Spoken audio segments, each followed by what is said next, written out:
Good morning. Welcome to our third storm briefing update. Today we have our President and CEO, Mr. J.T. Young. We also have Alonzo Weaver, who is Senior Vice President and COO, along with Gale Carson, VP of Community and External Affairs, and Director of Public Works, Robert Connect.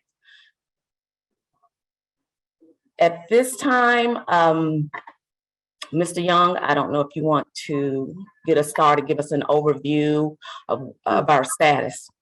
Sure, be glad to. Thank you, Tamara. I want to say welcome to everyone that's joining, and certainly want everyone to know how diligently our folks are working to try to restore everyone after this massive ice storm. I know that this area has experienced ice storms in the past, I think most notably back in 1994. As I understand it. And for reference, this is probably not quite at that level, but certainly nearing that. And so we appreciate everyone's patience. We will talk certainly as we go through this discussion today about some of the specific challenges we're facing. We do know that one of the most important things, and I want everyone to know that the most important thing for us is safety and making sure that our folks and those who are assisting are able to do the work they need to do safely in conditions that are very, very challenging. And we know that for each of our customers and all of our customers that are dealing with outages, that creates all kinds of issues that no one wants to endure. And so we are working hard to make sure that these outages are minimized. Unfortunately, I don't have good news about a quick restoration for those who are out. I know that we've been talking about this since yesterday, but it is going to be several days, unfortunately, before we can get all of this back to where it was prior to yesterday. We even have a lot of issues with localized outages at homes where there's damage. They'll take a while to clear. So I say all that to say, we're partnering with the city of Memphis, but also other municipalities throughout Shelby County, to make sure that we are able to restore all the customers we serve across Shelby County. So I appreciate your patience and look forward to your questions.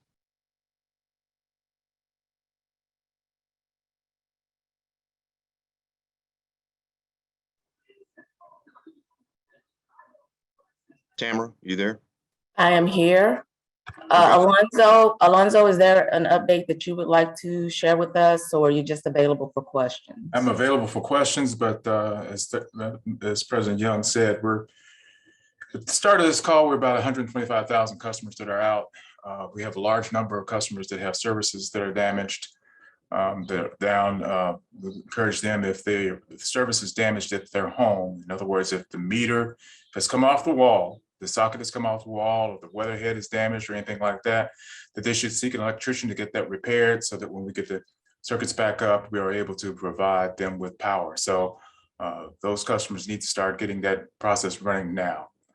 And that's really all I have. We are adding to our crew complement.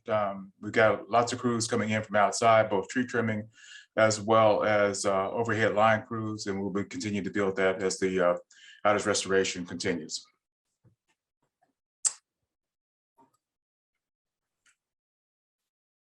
And most of all, Tamara, I want to just thank the public for their patience. This is a difficult time. I understand that there are a lot of people that had a very cold night last night, and my heart goes out to them. We want to get you on as quickly as possible. It's going to be slow going here for the next few days. Okay, Director Connect, is there an update that you can provide us with? Yes, thank you. So the city is active in working on removing trees from the public right-of-way. We did operate our snow and ice operations up until early this morning.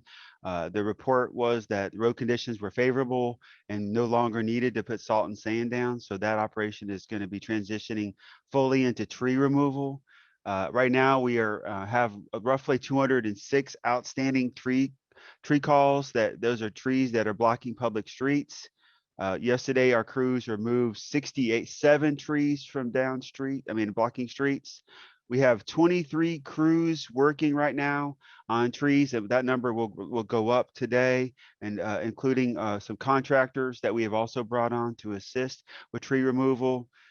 The thing that one area of potential misunderstanding is tree removal from on private property. The city does not go onto private property to remove down trees from buildings or cars. That is on the property owner's responsibility.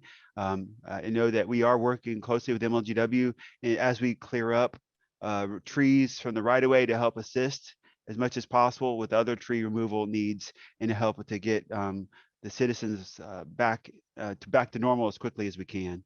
So, but that's our, we are expecting to hopefully focus on tree removal to get these trees out of the right of way so that public services, emergency services, and utility crews can get into these areas.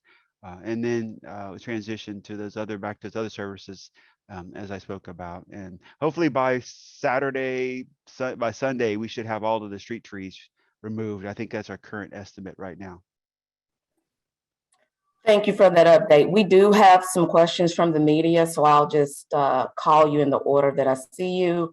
Janice with ABC 24, if we could unmute her so she can ask her question.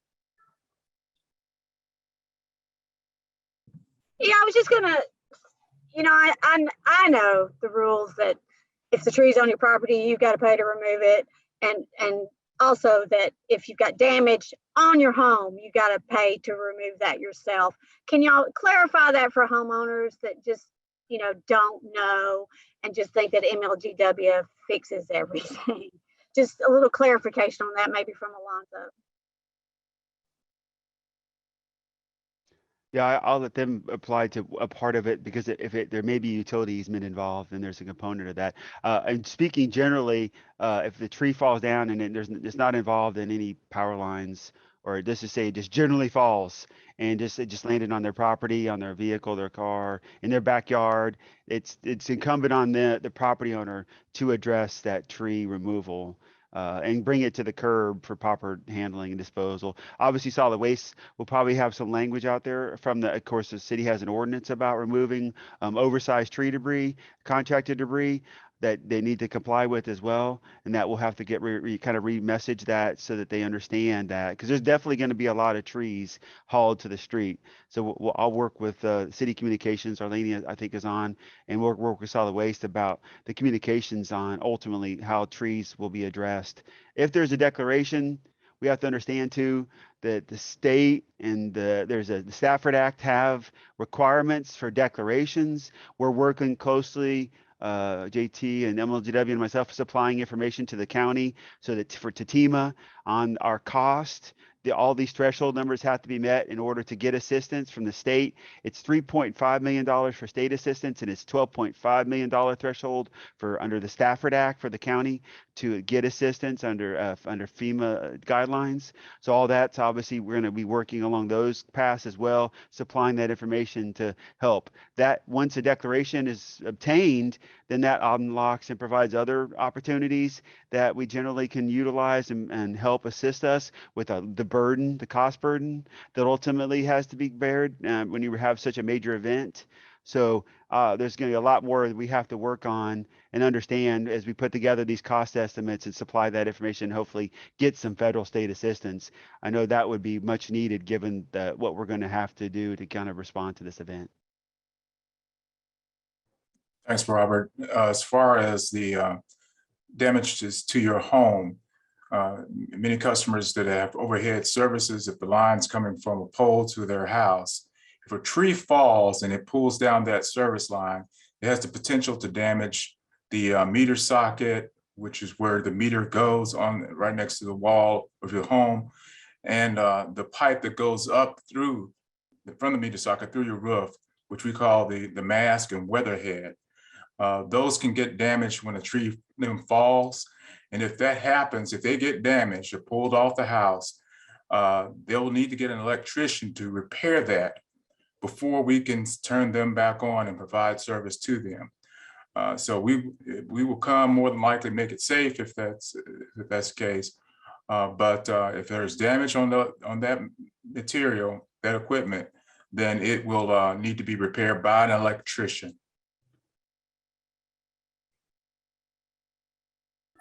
Thank you. Next up, we have April Thompson with WREG. Can you hear me? Yes, we can. Okay, thank you. I'm sorry, I'm having some technical difficulties. I think that Gale had mentioned this morning when they were talking about the priority that you give to when deciding what areas get attention first. And we've received a lot of calls about that. I'm wondering if you could kind of go over that again. How do you prioritize the areas that will get attention first? And just to explain to our viewers. Yeah, thank you, April, for your question. I'm going to ask Alonzo to give you some details, more details on that. As you can imagine, and he'll talk about this, it's required that we do an assessment. And as we start prioritizing, we look from the assessments that we obtain to see which areas have had the greatest number of customers out, as well as critical facilities. And so that begins the process. But Alonzo, I'm going to ask you to kind of step her through that.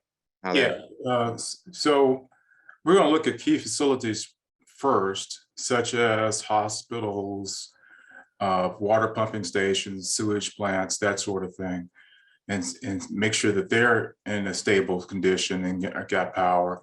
We will be working circuits then next.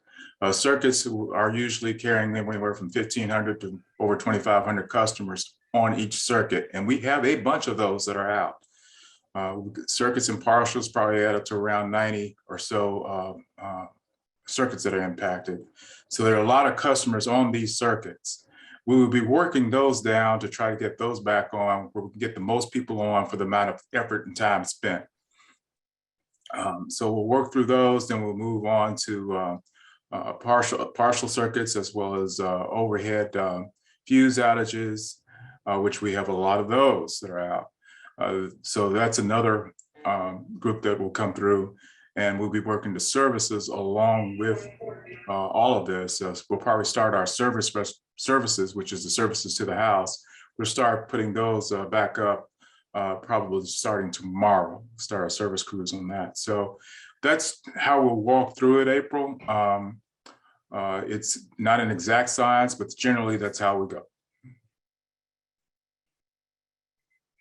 Okay, and just for residents who are wondering when their individual homes or neighborhoods will be treated as far as getting service, what can you say to them? Because I know they're asking us, and it's particularly in the Whitehaven area. Well, let me mention something here, April, for you on that. I meant to say this at the outset. It's a great question. And I know that's always after the first couple of hours or so, people want to know when. It's going to be difficult for us to say that exactly when we think everyone will be restored. But let me give you this sort of a picture, if you will, an analogy of how to look at this. There's been a major trauma event. If you think about a patient, maybe they've been in an accident or something, there's a major event. If you look at the system that we have, our electrical system right now, it's been through a major traumatic event, and the patient is critical, and they're in surgery, and they require lengthy surgery. So they're in critical condition. So our system right now, I would say, is not yet at the point where I would say is stable and transition to a room. It's still critical and maybe even an ICU following this surgery. And as you know, in that scenario, it's several days before you can say what's exactly going to happen. I am optimistic, and I know that we're going to get through this. But we are in a point right now where if you are out, and especially if you're out in an area that's been affected by multiple tree damage, a lot of tree damage, you can expect to be another several days possibly before you can be restored. And we have seen this already happen where we've seen some restoration occur and go out again due to the nature of what's happening with the ice on these trees. And so I say that not to discourage folks, but I want to manage expectations around the reality that's on the ground. Alonzo, you might want to piggyback on that or say a little bit more. Yeah, it's like I said, we're going to get circuits up, and circuits are all over the place. Being an ice storm, the greatest damage is going to be in places where it's overhead. So that means absolutely things inside the loop are going to be damaged because there's a lot of overhead surfaces and overhead circuits in that area. And so that's a lot of work that we have to do in that area, but it's not targeted at any particular particular neighborhood first or anything like that. It is based on the circuits and number of customers we can get on for the amount of effort that we put forth. So we'll start with the circuits first, and that's where you'll see the greatest number of customers come on. And that's throughout our service areas. Thank you. Okay, next up is Kelly Roberts with the Action News 5. Thank you. Two questions. One, could you guys go over once again how many crews you have working through around the clock, the time of their shifts, how many contractors you have coming in and what they are exactly working on? And my second question, it sounds like, you know, when you say there really isn't good news about a quick restoration, I just want to be clear. Is it kind of this multitude of factors, freezing temperatures, ice that isn't thawing, just the damage and just the amount of customers that, you know, make this, this kind of event? Or is there something specific that seems to be the biggest issue to hinder a quick restoration? Thank you. Yeah, I'll take a stab at this, and Alonzo, you can jump in too. I will say that to the latter part of your question, Kelly, one of the biggest issues we have, I think I said earlier, we've seen a lot of tree issues, a lot of tree damage, and that complicates our ability to get power restored, in particular circuits back up in the air. We have to rebuild a lot of circuits that have been damaged physically, where lines have come down, where poles have been broken, all of those kinds of things. And certainly that's time consuming. So that's a big part. I'm not saying that's all of it, but that's certainly a big part. Access to those areas. I heard Robert talk this morning about some of the road clearing. That's going to help a lot to allow us to be able to get access to where we need to. So those are some of the challenges that we see. So with regards to the crew numbers, Alonzo, do you want to speak to those specifically? Yeah, unfortunately, I don't have the numbers in front of me, but I will say this: the numbers, it's a dynamic process. So we're constantly adding crews. So we've added resources for our tree trimming group, a substantial number of tree trimmers who come in, and we're adding additional crews from the outside, overhead line crews. And I'm sorry, I don't have that number I can give to you right now. Yeah, let me give you what I have, and Gale, you can check me on these numbers. We just had a call earlier. So let's just be clear, 24/7, we got folks involved, and I know y'all know that. We have today, we have right now a total of 12 contract crews working. By 3 p.m. there'll be 34. That number will be 34. By tomorrow morning, we'll have 54 contract crews in. We currently have 56 tree trimming crews in. Beginning at 3 o'clock, that'll go to 50, and then 6 from 11 to 7. But by tomorrow morning, there'll be 61, I believe, tree trimming crews that are in. Our own crews, our MLGW overhead crews, we have 18 MLGW overhead crews working throughout the day. They again work 16-hour shifts. We have this morning 23 troubleshooters. Those are the folks that go out and assess the damage to try to determine what's required to repair those. By 3 this afternoon, we'll have 25 of those out there, and between 11 and 7 tonight to 7 in the morning, we'll have 15. There may be some other numbers that you need, but that's what I have. Gale, check me on that if you have those. Those are the numbers that I have, JT. Okay, thank you. And just to be clear, Kelly, we're trying to get more. We are working as we speak on getting more crews in. And I will say this, you didn't ask, but another challenge we're having is availability to house these crews as they come in. As you all know, this is going to be a multi-day event, and so we need to make sure we have a place for those folks to stay and get rested so they can safely do what they need to do. So we're having challenges associated with hotels, as you can imagine, a lot of residents that don't have power are in hotels if they have power. And so we're battling that as well. We're trying to make sure that we do what's most expedient. So we want to get these folks in here, but we have to also think about the logistical issues associated with bringing them in. And we're working hard today on that. This is Robert. I don't know if you were asking just MLGW, the city, but we have 23 crews working to remove trees from the city streets.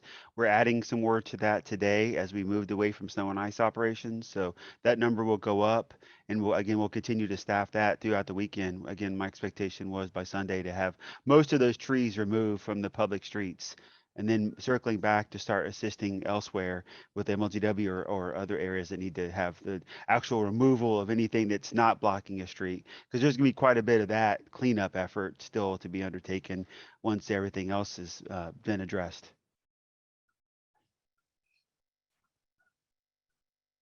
Okay, thank you. Next up, we have Briseida Holguin with Action News 5. Yeah, Briseida here. I have questions for MLGW. No worries, my name gets everyone. I have questions for MLGW and Robert. I'll start with MLGW. So is there anything that MLGW could have done differently to prep before this? It seems like there's the company is being really reactive, but what kind of proactivity was in the works for this storm?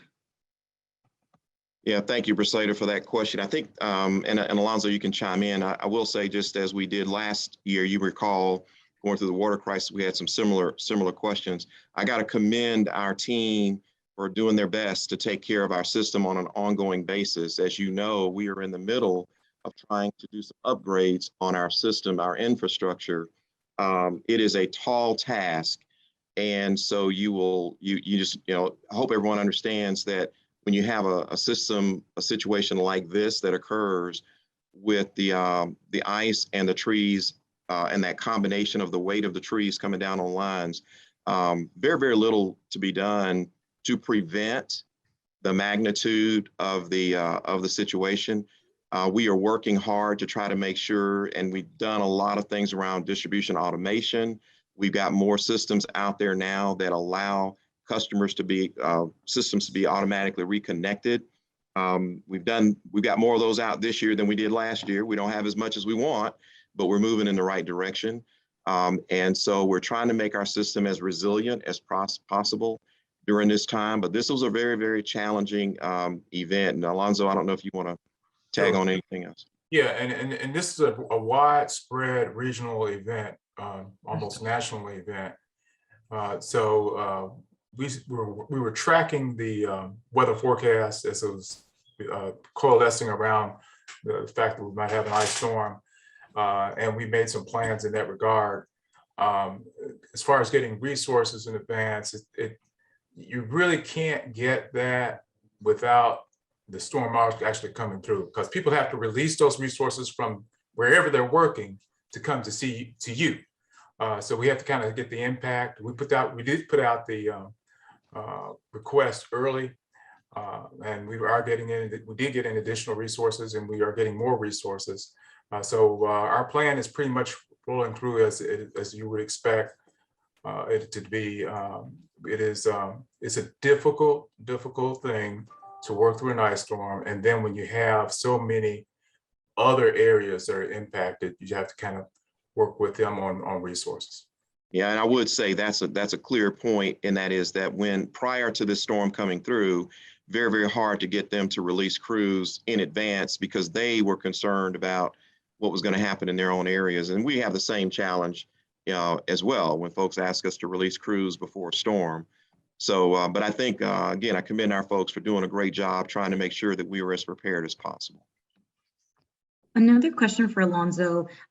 When talking in the terms of damage price tag for MLGW, what do you guys know any of those numbers now that it had on your company's infrastructure or anything like that? We will probably have a better idea of that number later in the day, maybe even tomorrow morning. It's kind of early right now to get that to narrow that number down, but I know it's probably going to be closer to 10 million or so, but I can't say that for sure.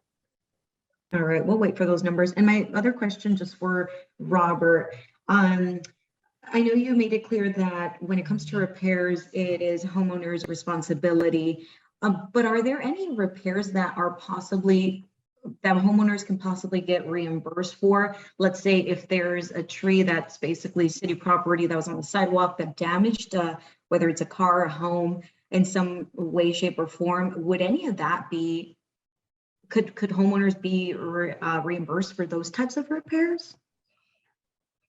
Well, most homeowners, if they have homeowners insurance, that is their main source of opportunity to recover damages to their property.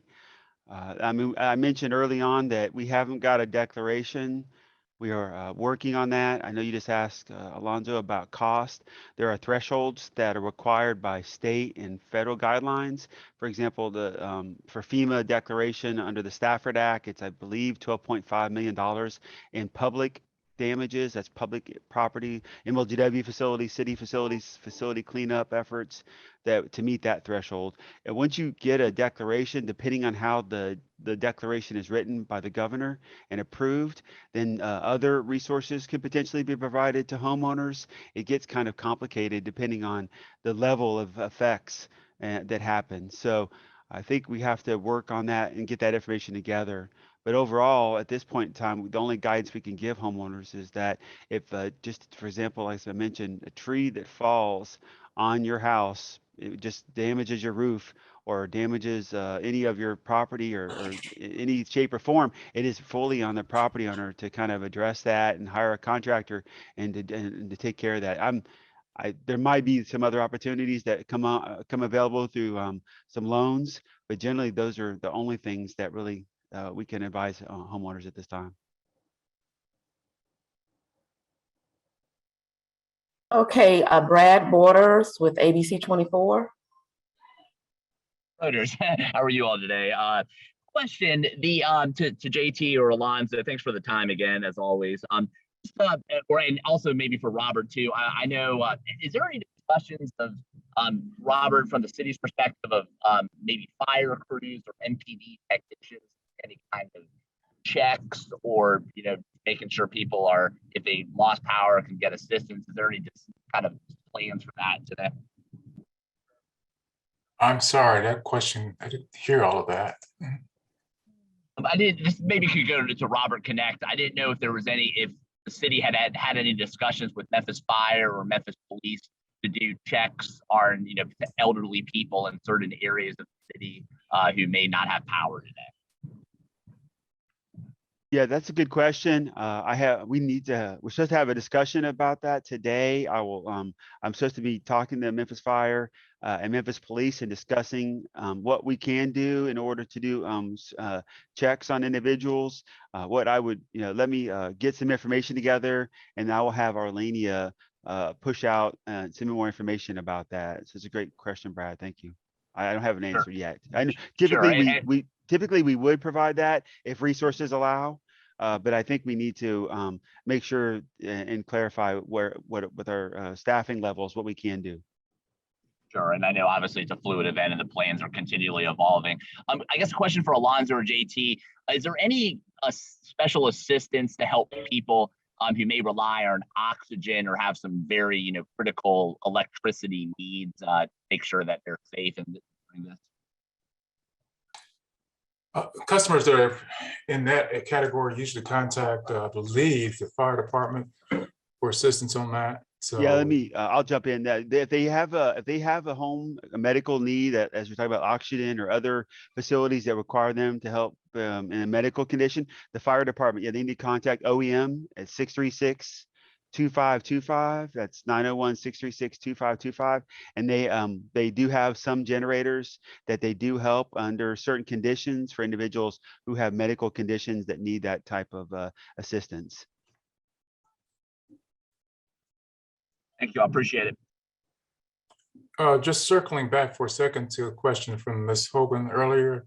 It looks like the estimate's going to be north of 15 million as far as restoration effort on NLGW's part.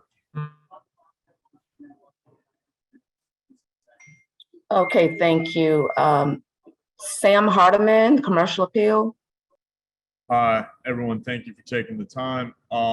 My first question is Alonzo and JT. Could you provide a little more color and maybe an overview of how you expect repairs today are going to go, what you're doing, and where people, even if they don't have power today, could expect things to be in terms of repair by the end of the day? Yeah, thanks, Sam. Alonzo, do you want to address that? I know we've been thinking, and we've got our crews working everywhere, but Alonzo, you want to take a stab at it? We'll be working to get circuits back up, Sam, and it's going to be, I can't give you a number. I can't really give you a number, because what happens typically in an ice storm is you have damage, not just at the main place where the circuit went out, but you may have damages further down the line that are still holding a group of customers out. So my anticipation is that these numbers will only go down slowly today. We'll try to get as many circuits on, get as many people on as possible, but there may be some customers that are still out. Once we get their circuit back on, they may need to have repairs further down the line, say on a tap or a fuse or at the service at their house. So that's kind of how it's going to go, Sam. And that's to the point that Alonzo just made. I want to reiterate something you said earlier, Alonzo, and that is, if customers know that there's some damage at their home regarding their electrical service at the home, the sooner they can go ahead and line up an electrician to repair that, then the sooner they will get connected once we do what we do. Because if we do what we do now and they've got damage at their home, then they still can't get power. So I would encourage folks to be sure to go ahead and try to line that up as soon as possible. And to follow up, I appreciate that color. To follow up Briseida's question earlier, how much of the damage to lines could have been diminished by further tree trimming as part of MLG&W's program? Well, that's a great question, Sam, and I don't think we can actually say, could there have been minimal, because some of these entire trees have come over. So trimming them might have, had some help, but if an entire tree falls over on the line, the trimming may have not made a big difference, but it could have had some. But I'm not quite sure that we can actually say with any, credibility around what kind of magnitude or how much less damage might have occurred. I think it's fair to say tree trimming certainly helps. The actual order of magnitude, I don't know, Alonzo, do you? I can't speculate on that either, but but the tree trimming does help, but I can't say how much, because like you said, the whole tree comes down, that's 70 feet. So thank you. And just a reminder while we're waiting, Tamara, if you don't mind, just want to pop in here, make sure folks know, we are staffed up full. Our customer service folks have been going around the clock as well. Reminders of the outage reporting number. If you have an outage, it's 544-6500. The emergency line is 528-4465. So just please be sure to let us know if you don't think we know. And I do know that we have had some glitches with our text alert system. It just rolled out a few weeks ago. And I understand that we have had some problems with that getting accurate information, and I apologize for that. It is new. We didn't expect it to get tested this severely this soon. So we are working to make sure it's working appropriately. So bear with us on that. Thanks. Okay, and before we jump to the next reporter, this is Alonzo. Some of the comments that I'm reading from our customers is that they don't see the amount of damage that we are talking about. The streets are pretty clear now, and so they're not understanding that, they have no trees around them, they say. Can we explain to them kind of a little bit more about why they may not see the damage? There is damage further down the line. Sure. Yeah. So circuits run from the substation to the neighborhoods, and that can be a mile or so. It can take it's quite a bit of distance. So the damage can occur anywhere on that circuit that could take it out, and it could take out the customer. So you may not see damage right at your home. You may be a few blocks over, or your lights may be out and your neighbors across the street or lights are on. That's typical how storms and particularly ice storms manifest themselves. So yeah, you may not see the damage and you may not see a crew working, but we're working to get your power back on.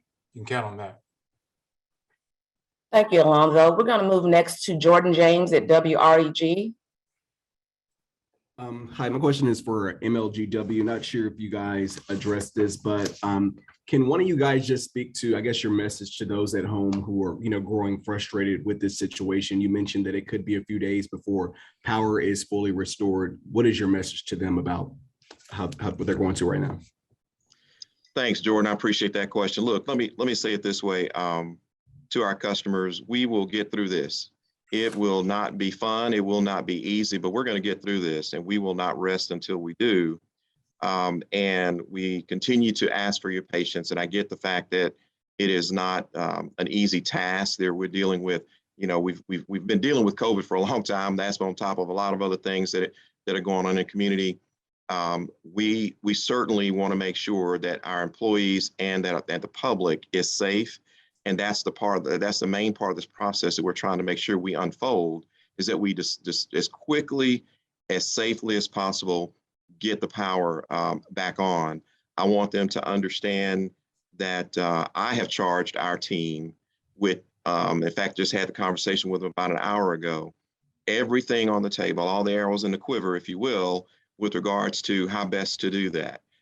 We are trying to balance, as I said earlier, the logistical side of getting additional crews in here and getting them out to do the work. That takes a lot. That doesn't just happen. We have to do a lot of coordination. We have to find places for them to lodge and all of that. That is something that has been very complicated in this particular storm. And so, but I would say to everyone that we have zero incentive to slow down our pace of getting folks back on, but for the fact that we don't want anyone to get injured in the process. So we're going to make sure we are encouraging we're going to make sure we're safe.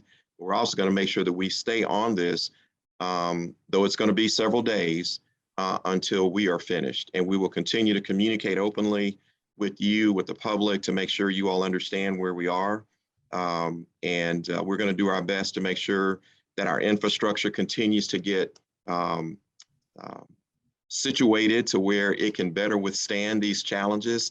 There are some things, and as Alonzo said, this is not just an MLGW issue. This is happening in a lot of communities across the country, but we're going to do our best to make sure we're efficient and expedient, safe and optimal in getting power back on. And so JT, I want to piggyback on some of what you were saying. I have received many calls, texts, emails from customers who think that MLGW employees get preferential treatment or other people get preferential treatment. We do not. Many of our employees are without power, as I am myself. We do not give preferential treatment, and we cannot turn on individual customers' services during such a critical storm. We have to do, as Alonzo stated earlier, take the big circus and get the most people on at one time. We are not doing individual customers. We cannot do that. And we're not putting anyone before anyone else. We got a question yesterday about possibly turning the services on for the people in the city first before the customers in the county. And that's not true. Some people in the inner city think we give preferential treatment to those in the county. We don't do that at Memphis Light, Gas and Water. We take our job seriously. We treat all of our customers the same. And we are working 24/7, 16-hour shifts to make sure customer service is returned or restored quickly and efficiently and safely. So. Yeah, thanks, Gale. That's a great point. Thank you. And I wanted to add something, a couple of things that just to be clear, kind of help in this regard. There are still a lot of trees that are potentially going to come down. There's a lot of limbs that are out there hanging.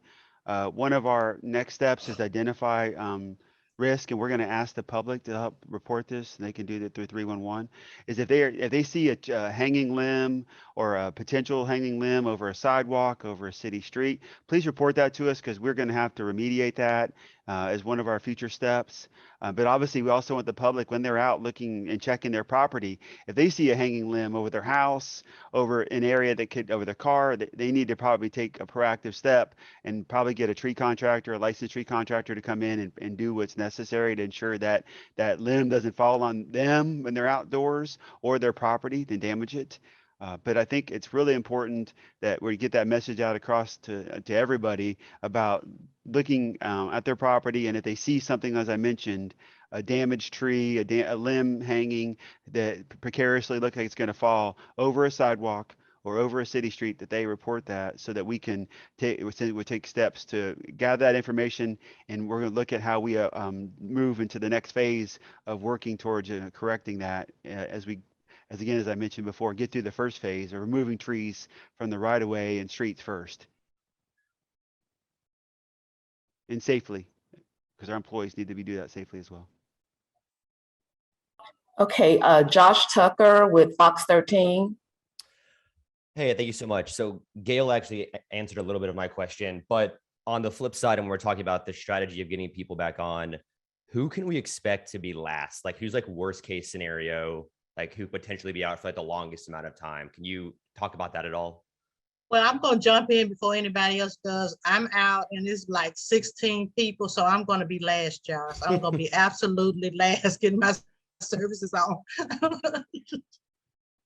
To Gale's point, I think the key here is you heard Alonzo talk about the prioritization, Josh, and I don't know that we can say who will be last for certain, but I will say that in general, when we're doing restoration after large events like this, because of the nature of the way the system is built, individual outages, those outages that are just pertaining to, one or two customers, which we may not see until we get other systems brought back up, those tend to be later in the process than sooner. So for those customers who are taking service directly off of a circuit, and when Alonzo talks about a circuit, he's primarily talking about those lines that you will see, for example, if you drive down Poplar or Union and you see pole lines down those roads, those are what we call circuits. Those are our main feeder lines, distribution lines. Customers that may take service directly from that might come back on, sooner than someone who's 3 or 4 steps down the line. So hard to say exactly who will, but I think those individual outages will be the ones that will be on the back end of the restoration process. Alonzo, is that your thoughts? That is safe to say, JT. The individual outages and the small outages will be toward the end of getting restored. And then on the flip side of that, we're seeing a lot of the community come together, right? Wood Shack is giving food to linemen. Do you have a message for the people that are sharing words of thank yous and all of that to all the linemen that are working these 16-hour shifts and the community helping out behind them? I'd say to all of those folks that are engaging in those kinds of, thank you for your patience and your encouragement, your prayers. Our employees need to stay safe, and they've got families. Everybody's trying to do everything they can do. We're dealing with illnesses. We're dealing with the normal things that everyone deals with, and we're dealing with this as well. But we are here for this. This is why our folks do what they do. And that's what we do. So thank you for all of those folks in the community that are responding like that. And certainly know that our employees appreciate it.